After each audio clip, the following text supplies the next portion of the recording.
It is Friday, November 18th, for the second time, I should say, recording twice today, November 18th, 2022, and you have found the Living Youth podcast. My name is Wallace Smith. I'm here with my co-host, Mr. John Robinson, once again. Mr. Robinson, how are you doing, sir? The same as the previous podcast. I'm doing very well, Mr. Smith. Thank you for asking. Excellent. And we're recording two today. For a few different reasons. One, we've long talked about wanting to record two and trying to get a little more efficient with our recording. But also, next week for us here in the U.S., as we're recording this next week, for you listening, it's this week, is a holiday week. We don't get off the whole holiday, but regardless, we will have some time off. It's Thanksgiving here in the United States, and we thought it would be fun to sort of record here in this second season for our second podcast, a Thanksgiving special. So today, Mr. Robinson and I are going to be talking about a few things that we are thankful about. Are you ready for that, Mr. Robinson? I'm ready. All right, then let's get going.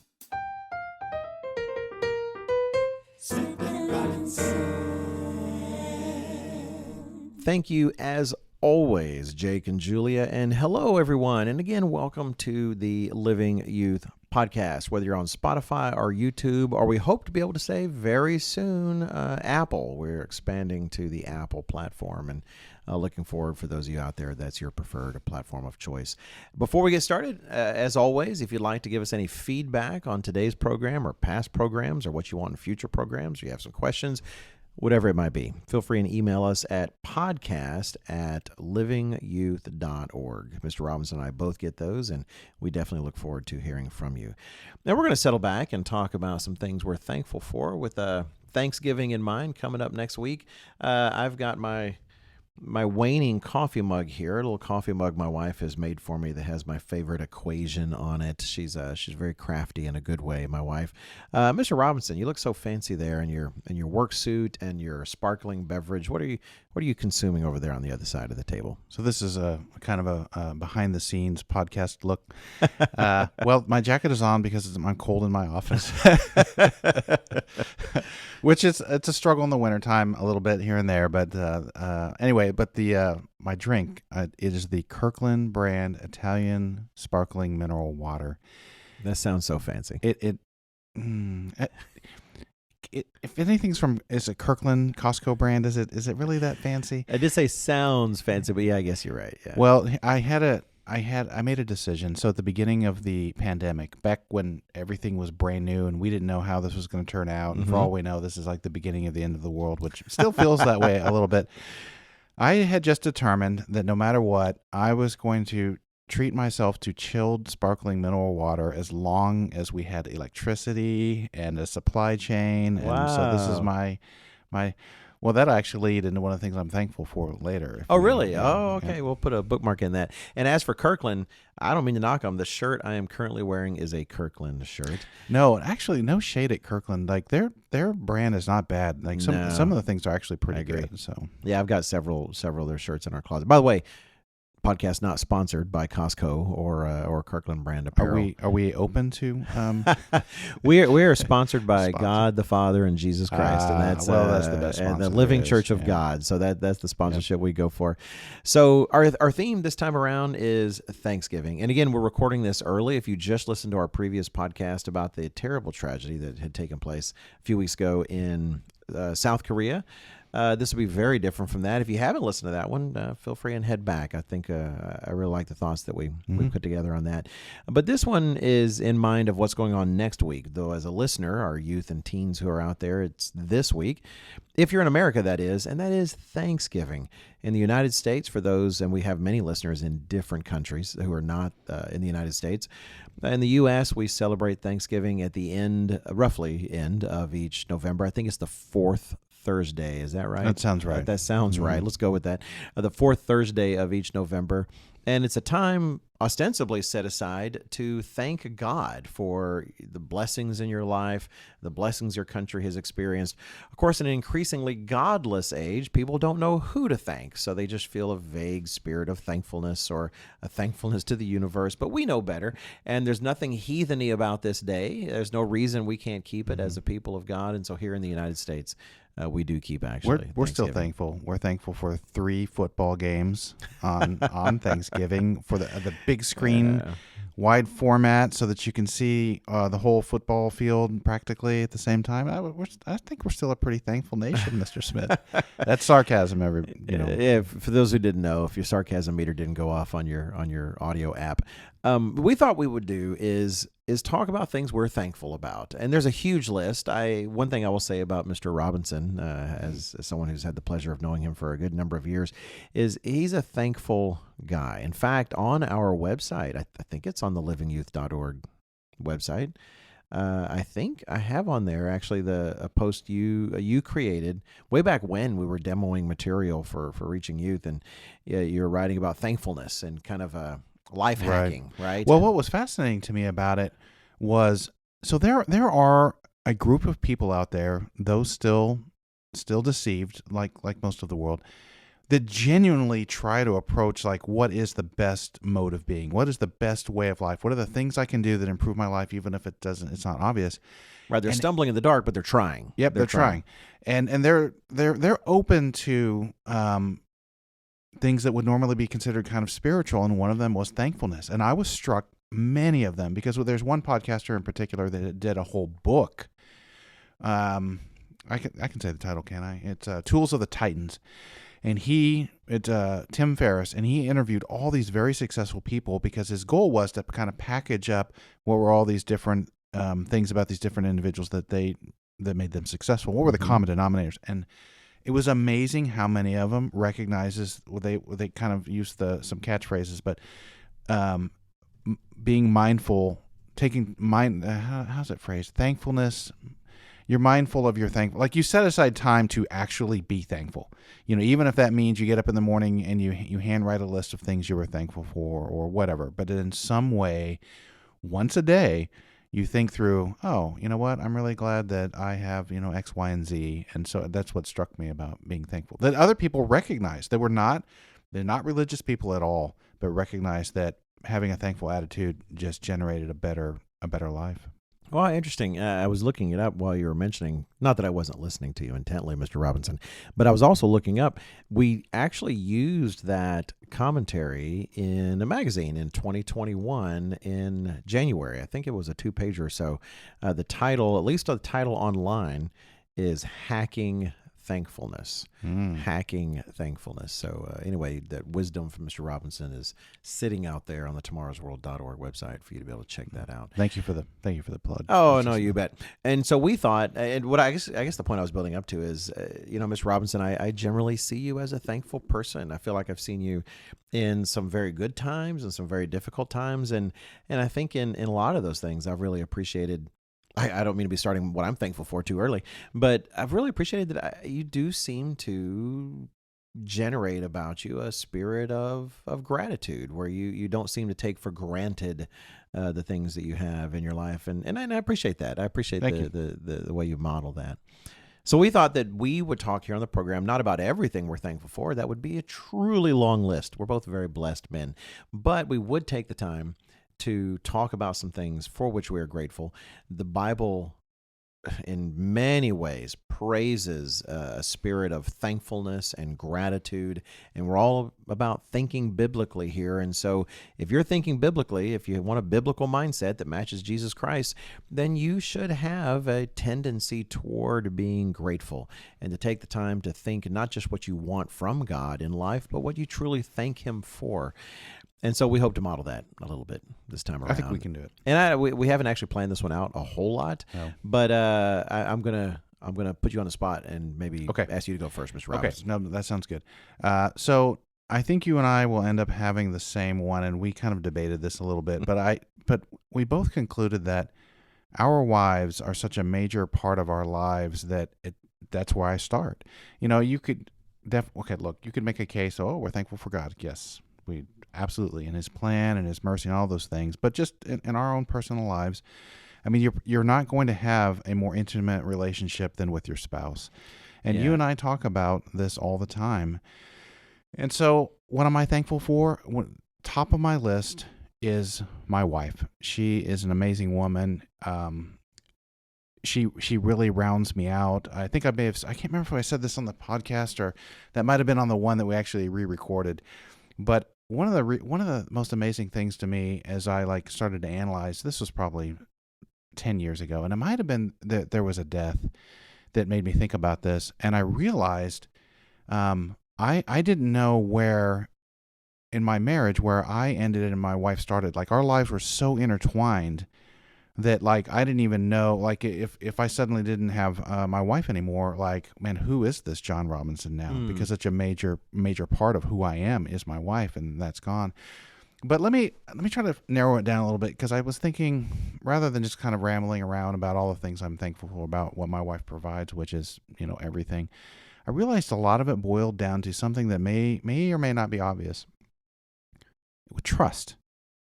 I trust my wife completely. I can truly say that. Like what's the proverb? The Proverbs 31 woman, it says her husband safely trusts in her. And so what do I mean by that? I mean that I am never worried that my wife has a different agenda than me, that she's going to undermine me in some way, that she's maybe complaining about me behind my back or anything just down the line. And then if I ask that she'll do something, whether she agrees with it or not, I trust that she'll follow through on it, because she does. And she herself has learned, if she would probably tell you, if you caught her in the right set of circumstances, she herself has recognized that even if I don't always make the right call, that God blesses that anyway. And so she's gone on and done things for me that there's one incident in particular, and it was insurance related. And I know we were having a hard time getting the insurance settled, and my wife does not like to talk on the phone at all. And it wasn't working. She was trying to do everything online and emailing and all this. So finally I just said, hey, why don't you just call them? And I know she doesn't want to do that. So I get home that day, and she tells me, she said, I tried it again online and it wasn't working. So she said, my husband said to call. She did. She gets right through. Not only does she get it settled, but out of nowhere, the woman offers a substantial discount for no reason at all. Man. So instead, I don't remember what we had left to pay. I'll just make up a number. Instead of it being $500, she slashed in half or something. Wow. And there was another element of this that I don't remember, but the point was, like, I didn't know, like, the way it turned out, it wasn't obvious that I was right. Right. But our lesson was, because my wife followed through on what her husband asked her to do, we both were blessed. Wow. And so that was a real lesson we learned. But, in every way, I feel like Audrey is with me. That doesn't mean she agrees with everything I do. In fact, just recently I asked her to purchase a couple of some things that she did. But I know that she'll do it, and I really appreciate that. And so, but just so that for all the ladies out there, it's very much reciprocal. So, for example, and I know I'm kind of monologuing here. Monologue away. Thank you. So the first part of our marriage, I really did, if I'm honest, I kind of had an attitude of, well, she's my wife. There's certain things that I don't think were even controversial. Her responsibilities, my responsibilities. But I kind of approached it like, so I just expect you to take care of these responsibilities. Okay. And so then as time went on in our marriage, I started to recognize that it wasn't entirely working out the way I thought it would. And so I finally recognized that I needed to work harder to make sure that my wife's needs were being taken care of. And they're just very typical things. And I found that when I did that, it was... So you could take the approach that, well, if my wife would just act like X, Y, and Z, then I would be happy and I would fulfill her everything she needs. I think you can do this from the husband or the wife's side, but since I was the husband, I felt I had more a higher duty, and so I tried to work really hard to recognize what my wife needed and work to make sure that those things were fulfilled. And as a result, she worked even harder to do things I knew that I cared about. And so, it was just a very reciprocal thing. So I know the things Audrey likes and she doesn't like. And so my goal is very simple. I try to maximize the things that I know she likes and minimize the things I know she doesn't like. Like I don't even know if I do this, but things like, I wish you wouldn't leave your shoes down here, that kind of thing. So we try to minimize leaving shoes in somewhere she doesn't want it to be. And then things that I know that she likes. And actually, it was surprisingly easy to keep my wife happy. I was really surprised because I think in my mind I had really built up this idea that to make my wife happy, I had to be really elaborate. And it was really in the small details of life that where I found that if I just took care of these things, and it didn't even require a major effort. She felt, thank you, she felt appreciated. Was another thing I found I was lacking in that I needed to focus on, because I did appreciate what she was doing, but I wasn't doing enough things to communicate it to her. So, but at the end of the day, I know that my wife's there with me, and we've been together so long now that it's such a comfortable, easy relationship. I mean, we still have things here and there that we have disagreements over, but man, not that often anymore. I don't know. Maybe this means a trial will come down the line, but I trust my wife, and that is, gentlemen, trust me, and you younger people, that when you get married, having the one person who's the closest to you that you live in an intimate relationship with, and just knowing that you don't have to worry about anything is a wonderful. Something to be thankful for. Right. It so is. We talked a little bit before the program started in terms of if we have overlapping things we're going to talk about, do we not talk about it, or do we go and move on to something different? But thankfully we agreed to go ahead and talk about those things, and I think I can use this to transition to one that was a sort of a separate one. But let me just mirror everything that Mr. Robinson says about his wife. No, I'm just kidding. That's his wife. I've got a wife too. And, my wife, I think it's so funny. Both of them probably, I don't know how much they'd actually want us going on and on talking about them. I know my wife's one of those that doesn't like to be the center of attention. Right. She likes to be in the background, helping and serving. Well, luckily my wife doesn't listen to the podcast. But let me say, absolutely, in Genesis, when Eve is created, and God talks about making a help meet for someone, that idea of someone who's kind of matched up to you. What's really interesting about that is when you marry someone, you're not really there yet. I mean, you've got a lifetime to become more and more matched to each other. The idea that you have found your perfect match and that is it. That's romance novel stuff, but it's not reality, and that's really setting the stage for disappointment. Rather, you meet someone, you when you get married. I'm not saying you don't make sure it's a good person to get married. You get counsel, you do what you should do, but still, it's a lifetime process. And part of what I am so grateful about concerning my wife is that she just embraced that from the very beginning. She had so many other ideas in terms of what she might want to do in life, like, say, running a bakery.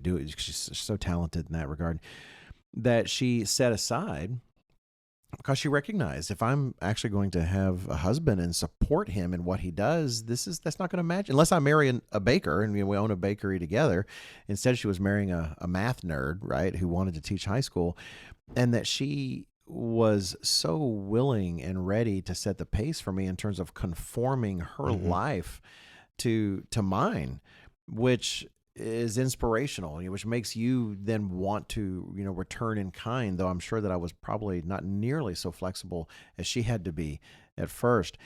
And in terms of being willing to really serve and to do what's necessary for me to do the things I do. When I was asked to be in the ministry, Mr. Agwin came over and one night, and it really was a question out of nowhere.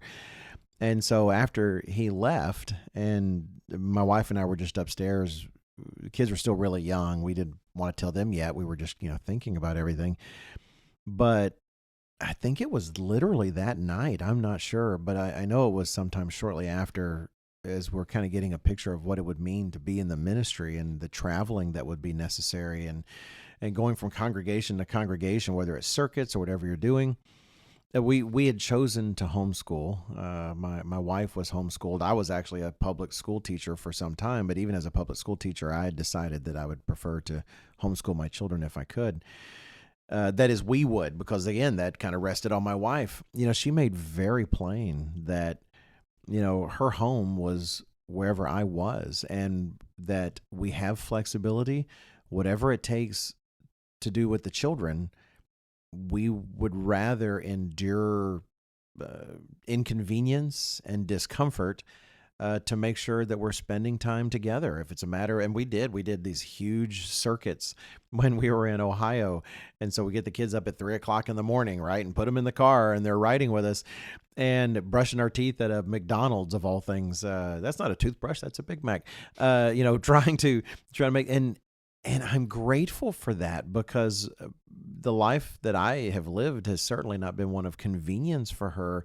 But she said, where you are, that's where my home is. And I can never express enough appreciation for what she's been willing to do. And in particular, and I'll use this to transition, we were talking about this just recently, when it comes to our children, our 4 boys, that, while she was homeschooled, as we talked about it before we had children, and had this plan that we did want to do that. We're not saying everybody should. You've got to evaluate your circumstances. But for our purposes before God, we did feel this is what we wanted to do, that we thought would be best for them. I knew that was not going to be easy for her, that so much of that burden was going to rest on her, and so much more than it would on me. And it wasn't easy for her. There were a lot of times when she thought, that it'd be a lot easier for her to be doing something else, right? To go, to maybe get a job somewhere, because my wife loves to work. She's a harder worker than I am. And that's actually one of the many things I could say is I appreciate the example she sets in so many ways. When we counseled, I remember telling the minister that one of the reasons I wanted to marry her was I felt that I was a better Christian for knowing her. And I did believe that. I don't think I was just trying to, blow smoke in the minister's face. I did believe that, but man, the reality of that has come home so much more over the years have gone on.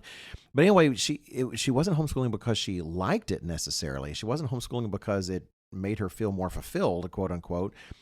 She was doing it because we believed it was what was best for our children. And so we look at them now, and I don't want to put bunch of pressure on my kids and make everybody think they're perfect. They're not. None of us are perfect. But it is amazing, and this is where I can transition into something else I'm thankful for. I'm so thankful for my children and my sons, which are all my children. I don't have any daughters, right? So I'm thankful. For those who don't know, it's like, why isn't he thankful for his daughters? Well, because God didn't give me any of those. He's given me sons. And they are such a source of joy to me to see them, their growth as adults continuing to unfold, to see them learning, to see them how they respond to their mistakes, to see the skills that they're gaining and the wisdom they're learning to apply in life. And my wife and I were talking about that in the car. It might have just been yesterday. Yesterday we had kind of a day today, but it could have been earlier than that. But how what we see in them now, to a certain extent, they get so much credit for that, to be sure. But at the same time, we like to think before God that it's the investment that we made early as well. That even though it was difficult for her in those times when she thought she would rather be doing something else and maybe get a job at the local carpentry place. My wife likes to do carpentry, and the income would have been maybe helpful too. But that it was worth it to her, because what we see now does seem to be fruits of that investment then. And grateful to her that she was willing to make the sacrifices necessary for us to build the life that we both imagined, because I certainly couldn't make all those sacrifices myself.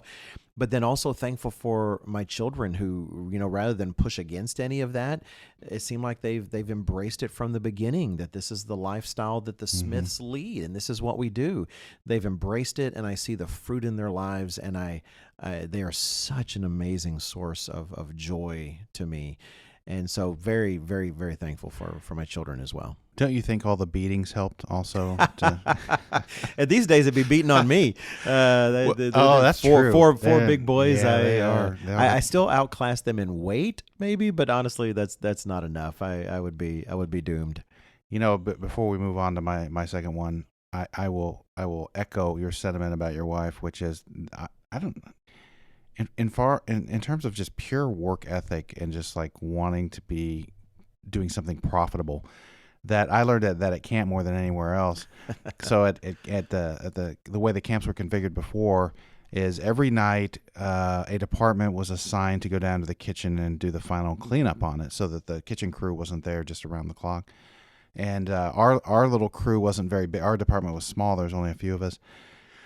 but we had Janine Smith, who was like a cross between a ninja and a Navy SEAL in terms of cleaning. So it was like a superpower, and that's where I learned the phrase I'd never heard before. So she tells me, I can't believe you've never heard this phrase before. I never but heard it yeah, before. yeah. Maybe different. I don't know. No, but anyway, but she did use it a lot. Yeah, she used it. So she said, I don't know. We were saying something about being tired and going down there, and she said, "Oh, well, it doesn't matter if we're tired. I learned growing up, if you can lean, you can clean." And, I thought, wow, I felt the opposite. If you're leaning, you're practically laying down. You're halfway there. That's halfway there. Okay, so the second one. All right, for you, yes, for me. Now, don't turn off the podcast when I say this one. Okay, give me a moment. Give me a moment to explain. Just so you know, we have not shared with each other what all these are, so I'm genuinely interested now. Well, when I mention it, you'll I'll get it. All right. Yeah. Understanding the truth. So when you and I were talking previously, I used my club analogy. You're in Spokesman's Club and topics come up, and so you ask the main questions so that they can kind of think on their feet and they share their thoughts. And right. So I had this one time, which was basically, hey, what one personal item would you take to the place of safety with you? And I'm thinking, your personal item, like, hey, my grandpa's pocket knife, or just something that was personal to you. And man, I got like 4 answers of, I would take my Bible. Now, okay, fair enough. I guess that's true. But let's assume they had Bibles there. What would you take, right? It's like in Spokesman Club, they ask things like, who do you want to meet in the Bible? And it's like, well, Jesus. Well, okay, let's grant you Jesus. Yes. You're trying to get some more information. Yes. Right. So why am I thankful for the truth? Well, it may not be original or flashy, but because it is the truth. And so again, like my previous point, if I had to narrow down to one thing, it would be the peace of mind that understanding the truth brings. We have a number of doctrines that are distinctive from all other professing Christian groups, and you bring that out all the time, Mr. Smith. I think that's a great thing that you do. And so, for example, just the understanding of what happens when you die, and the plan with the resurrections, and that when somebody dies, that they feel as if they don't feel anything. It's as if they were in a deep sleep, and then God will eventually resurrect them. Scripture seem to indicate that there's no awareness of the passing of time. I don't think even seem to indicate. I think they do indicate that. And by comparison, and I have one story in particular that I'm actually not going to tell, but that really underpins a number of other observations I've had, which is how many people are, when a loved one dies, are actually distraught, not merely because they died, but what happened? What's happened now? Right. I know others who have a Catholic background. What happens if Uncle so-and-so wasn't really a great person and everybody knew it? Is he in one of the lower levels of hell or purgatory or somewhere suffering? We take that for granted. We mourn those that we lose, but at the same time, we're grounded in a more important thing, which is hope. And we know that they'll be resurrected. And think that peace of mind there. A lot of the podcasts I'm listening to, and I mean it's a wide range of people, and they're not religious. They're very concerned about where America is going, where the world in general is heading, what's going on with the Great Reset. Shortages everywhere, the breakdown of the global supply chain. And you don't have to know the truth to be concerned about what is happening in the world, right? And so, am I a little nervous about what's going to come, because I don't know how it's going to impact me? In real life, yep, of course. But in general, I don't lose sleep over it. I don't think I've ever lost sleep over it. I'm not overly concerned, which is what the Bible tells us. Christ tells us not to be too concerned about these things, and have faith that He's going to execute His plan. You and I have talked about this a lot lately. I think we even mentioned on one of the podcasts, like the great peace of mind that comes from understanding that God has everything under control. He's got a plan for everything. It's not like, you know what? I forgot that step where we protect the faithful, people. It jumps out to me more and more as I study through the Bible and all these other topics, how often God is careful to preserve his not even, He does. He preserves. Now, sometimes people are martyred, so there's that. But that even then they're dying for a purpose. So the peace of mind that God's way, I don't have to try to figure out the proper mode of being. How should I organize, marriages and raising children and how should I order my life, I don't have to guess. God spelled it out really pretty clearly if you study it. It's hard enough just following the blueprint and getting it right, let alone Right. trying to, just being somebody out there in the world trying, well, how should I live, and you just kind of make it up as you go. The truth just makes life simpler. It makes it more predictable, and it brings a peace of mind. So I am very thankful to understand God's truth. Man, amen, Mr. Robinson. What you say reminds me of, I can't remember the first time my wife and I had this conversation. I honestly can't recall, but because the world has been falling apart step by step for decades. I mean, right? I mean, we've been this slow descent to the end of all things, but I can't remember. It was early in our marriage, and there was something large that had taken place that would normally cause great concern. And Janine and I were talking about it and just thought to ourselves, I say thought to ourselves, we literally expressed to each other exactly what you said. If we didn't know the truth, it'd be easy to go crazy. Mm-hmm. How could you not go crazy seeing where things are headed, and yet knowing the truth and knowing that God is in charge, even if it means, that he's not, doesn't, he does, like you said, he allows some people to be martyred. It's not a guarantee of personal safety. It is not a guarantee that you're not going to go through hard times financially or things like that. Even putting those things aside, knowing that the world is under his providential planning, that he's moving things in the direction towards the establishing of his kingdom where all things will be righted. Absolutely a source of that kind of peace that surpasses all understanding. Yep. And so grateful for that. So thank you for, in fact, that what you were just thankful for there really, I think, kind of leads into the thing I was going to mention here, which is I am very thankful for the opportunity that God's church has to preach the gospel in today's world right now. Not just the opportunity we have to preach the gospel, which we've had, the technology, but at this time, at this day and age, as the world is going the direction it's going, as we're learning the things that we're learning, we just had a, lunch with Mr. DeSimone yesterday, talking about things for the opportunity to not just have this truth to ourselves and think, oh, it's so nice to know that there's a plan going on, but the opportunity to reach out to the world and give them this same understanding. Mm-hmm. I am so grateful that the church has that opportunity, that so many things are happening, that God seems to be moving in the world in such a way as to give us increased opportunity to be able to say these things. Because right now, this, I really appreciate the rate at which you are able to, you digest so much information, Mr. Robinson. It just really does impress me. I don't want you to get the big head for all the nice things that I keep say going. on this but you do, you listen to some of these, so many informative podcasts, and you're actually a great digester of information for me, and I appreciate that. But with all of this information that's out there in terms of what's going on in the world, these people are they don't quite have it right. They're just still stumbling around. They don't fully put all the pieces together, and that God has actually allowed us to be at this particular time when the world is so confused to the point that boys don't know they're boys anymore, and girls are going into hospitals to have their bodies butchered. That we actually have a commission. God says, no, don't just sit on this information. You go into the world and say something. You actually do something about this.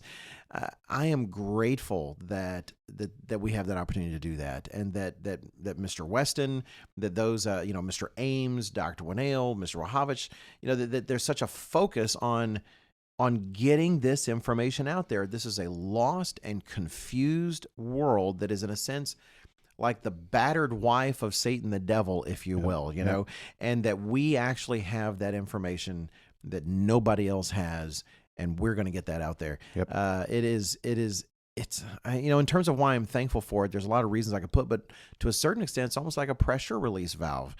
It's sort of like knowing that we have something to say, and knowing that we're getting it out there. It almost like allows me to relieve some of the pressure, like imagine a little valve on my head. I can just kind of turn it, and the steam comes out. because you want to be able to do something. And we've been talking about doing a podcast on politics and in terms of our stance about political movements and such coming up. We would definitely want to make sure we ponder that a bit. But at the same time, to kind of dabble in that a little bit, it's not that God has told us to sit on our hands. He has told us, but you don't go out there and just preach the gospel of stopping abortion or the gospel of hey, heterosexuality is the way to go, kids, or any of those. It is the full package. It is the truth of God that actually transforms people's lives. Yep. And I am so grateful that we have been called for a time such as this, to live at this time in the flow of history, to get to do these things. Yep. It's remarkable. I'm very grateful. Yes, no, there was such great thoughts. And one of the other things I thought of as you were concluding was also, like, we have the truth and we have an obligation to do something about it. Like, we could just we could be given God's truth and kind of go, oh, I'm glad that we understand, and just sit on it, right? Right. We don't. We have a commission to get out there and make sure other people, God controls, how it goes out, but we do our part. And a critical component of that is being a good example, also, something to not forget. Modeling that way of life, because we could actually preach the message, but then if people, heard the message and responded and came into the church and we're not living that way of life. Right. One of the things I've learned, I know now I've taken us way off here. There was an incident that happened. This was well over 20 years ago in my old job. And there was an individual that had gone around and really made a show of how Christian he was. Come to find out later, he was in an affair with a married woman. Wow. And what was interesting to me was how credibility killing that was to the others. Because it's sort of like I'm reminded of what it says about the Samaritans and Simon Magus. They all gave great heed to him, like he was really something. And for a while, this guy was highly regarded as having this kind of modeling this Christian behavior, and how much it undermined that idea when people found out, oh, you're supposed to be a Christian and you're involved with somebody else's wife. And so I'm sorry I'm taking us all the way down here, but just it's not enough to just have the truth. You have to act it out. Otherwise, it strikes other people as just pure hypocrisy. No, absolutely. In fact, there's a sermon I gave. I know it's on our YouTube channel, Living Church of God sermons, but titled "Your Part in the Work," where I'm trying to get that across. If someone comes to a congregation and they don't see what it is Mr. Weston's been talking about on the telecast, they don't see the way of life reflected in the magazine, then you might as well just pass them through a revolving door, that all of us have that part to play. In fact, those of you listening, if you haven't heard that sermon, it feels weird advertising, a sermon you did, but I did try to communicate those things, the role that all of us have to play in this work. And that does include your prayers, that I hope that all of us, that is actually soothing to me sometimes when God says that you pray that your kingdom come, your will be done. That in my prayers, when I hear something frustrating, being able to pray for the power of the work, that God would actually get word out to the world about how to really understand this confusing thing or something, be able to pour into that. So yeah, I do think all of that feeds that together. Final thing, and this won't take long. Okay. So when the pandemic started, and that was the most maybe the future is going to be different than I thought, because I've lived in an era, really in some regards, of unprecedented prosperity and peace. Now, the peace with an asterisk, right? There's wars and things that have gone on, but you wrote a great article called "Is This the End of Pax Americana?" Overall, the globe has, since World War II, it's not been too bad. There haven't been lots of huge, wide-scale regional wars. You could quibble with my conclusion here, but we've lived in a peaceful time where people could trade globally across the world and on all this prosperity. Right. And so what really drove this home for me, ironically, was one of the podcasters who was that I listened to quite a lengthy series on a couple different historical items. Dan Carlin is the one who brought this out. And the reason I mentioned that is because we reference it in our new Germany and Prophecy booklet. We do. Yeah, history.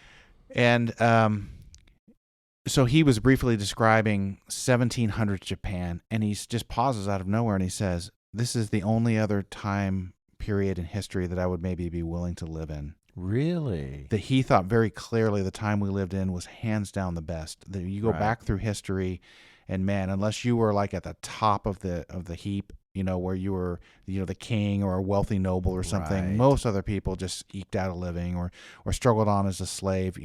Think about the great, Roman and Greek and Persian kingdoms. No, he wouldn't live in any of those. Those were not as you wouldn't have lived as good a life as you do right now.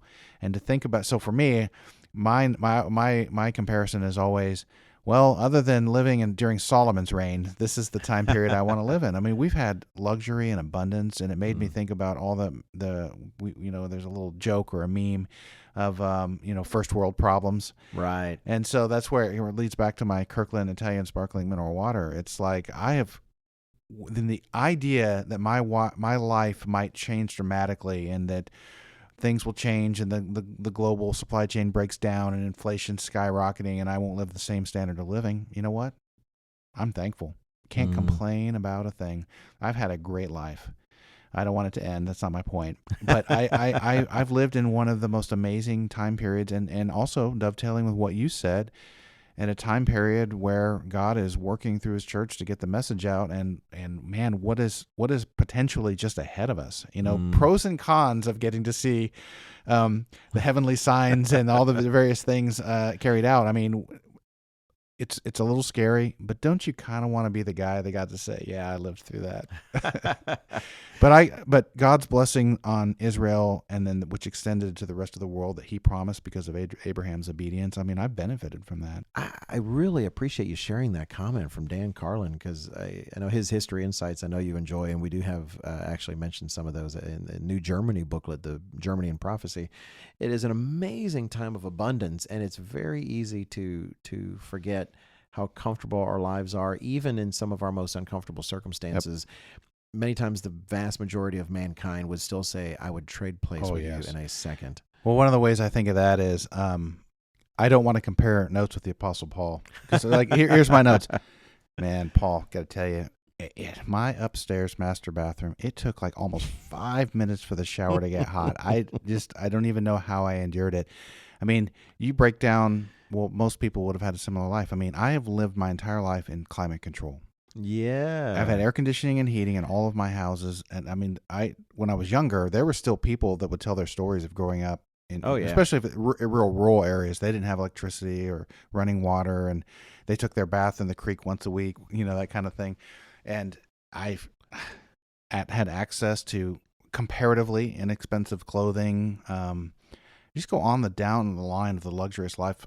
Indoor plumbing alone is such a major thing to be thankful for. Absolutely.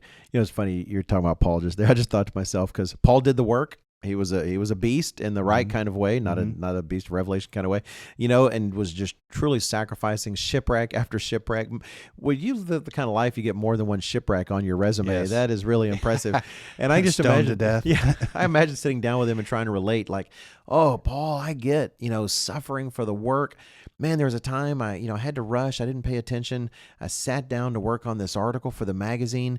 And when I took that first sip of my Starbucks latte that I picked up without really paying attention to the label, you could tell it wasn't the half and half. It was like the regular milk, Paul. And it's like, you know what I'm talking about, right, Paul? I mean, that was suffering, because I was so focused on this article, I couldn't look at my Starbucks label.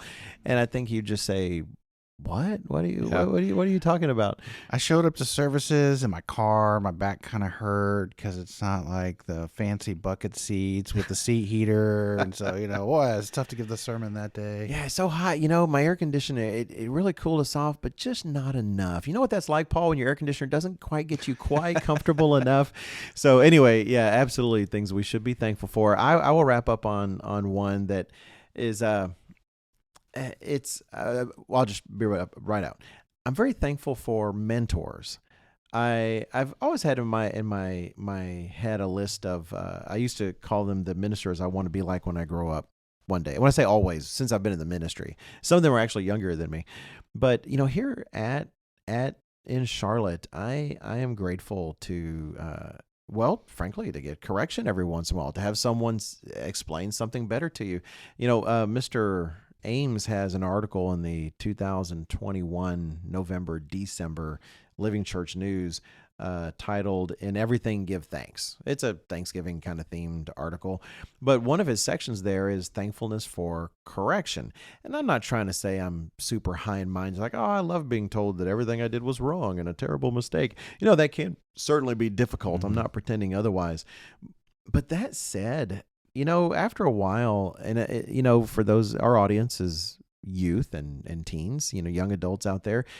After a while, you move away from your parents, and it's easy to not appreciate what it's like having an older adult with a lot of experience in life who regularly is giving you feedback.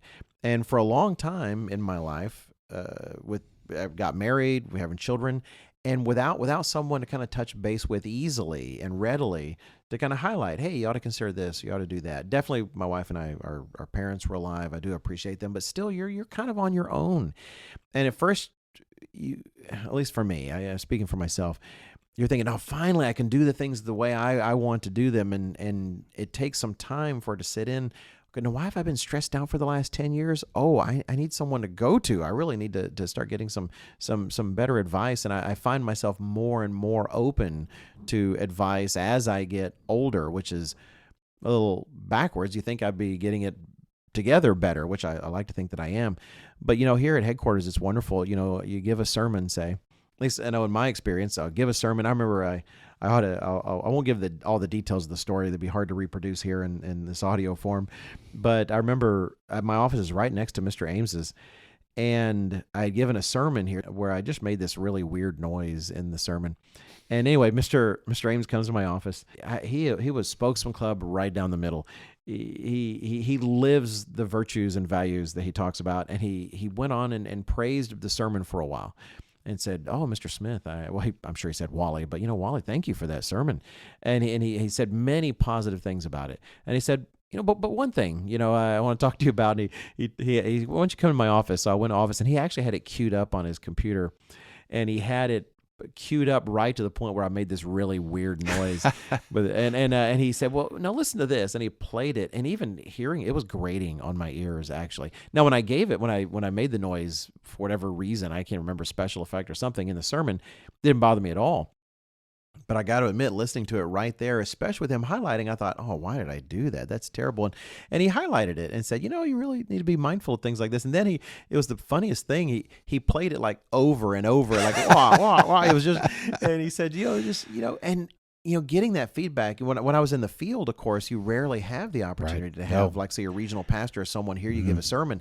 But here, Mr. Ames, Mr. Weston, you've got the Council of Elders, frankly, my colleagues on the council, some of the most experienced men in the Church of God who have shown in their life the fruit of following this way and have learned from hard-earned experience.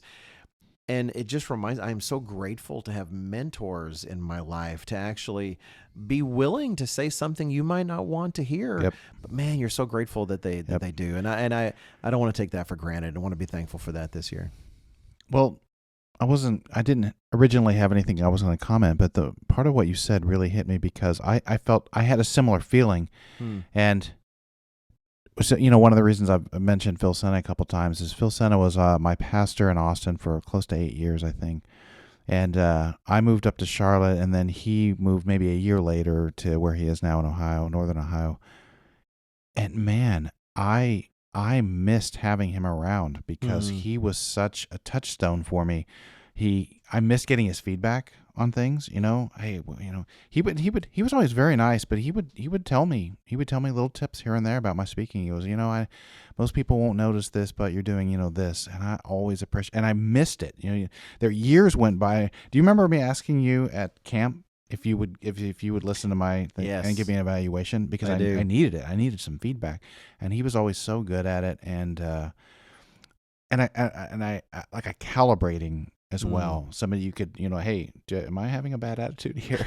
But And and to round out the idea of being a mentor, like not only they tell you things you need to hear, but they themselves personally sacrifice their own time and resources to help you. And how much do you appreciate that? Like Mr. Senna invested in me a lot. He spent a lot of time with me, and it really, to this day, has benefited me a lot. Fundamentals he taught me still underpin how I approach sermon giving and things like that. So, no, I agree. Having somebody, a mentor who invests in you is a wonderful thing. Oh, good. Something to be thankful for. Yeah. Was it this podcast, the last one, we talked about Mr. Senna getting a big head when we say nice things? You know? It was the last one. It was the last one. Here, 2 in a row. He is Mr. Senna. We hope you appreciate it out there. We both love you very much. And I think, this is wrapping up our list. I think we could go on and on about the things that we're thankful for. And I hope you don't think that we're listing like that this is a super priority, kind of like what Mr. Robinson was saying about what would you take with you, the Bible. Salvation, I would be thankful for, forgiveness of my sins in Jesus Christ, the gift of the Holy Spirit, to help me grow and to match the mind of Christ and learn to grow in that way. In fact, I do go into that in a sermon that'll be coming out eventually. I gave here titled "Live Like You Believe It." I haven't heard it. Oh, yeah, that's right. You were out of town. That's right. So anyway, there's so many things we're grateful for. This was just a sampling. But that said, if you're listening to this, I don't know when you're listening. It probably get published after Thanksgiving. We tend to publish on Fridays. Well, I was thinking our audience is saying, "Oh, be thankful if this podcast would end." That's right, and we are. It is getting a little long. So let's just wrap up by saying, hopefully, our list will inspire you. If Thanksgiving has already passed, don't let that stop you. Or if you don't have Thanksgiving as a holiday, you could still be thankful. That's right. Just because you're living in Japan doesn't mean you can't take some time to be thankful. And we hope that it moves you to consider what you have to be grateful for, because life might be rough, but we guarantee you, if you think about it, you'll definitely find some things. Totally agree. Smith and Robinson.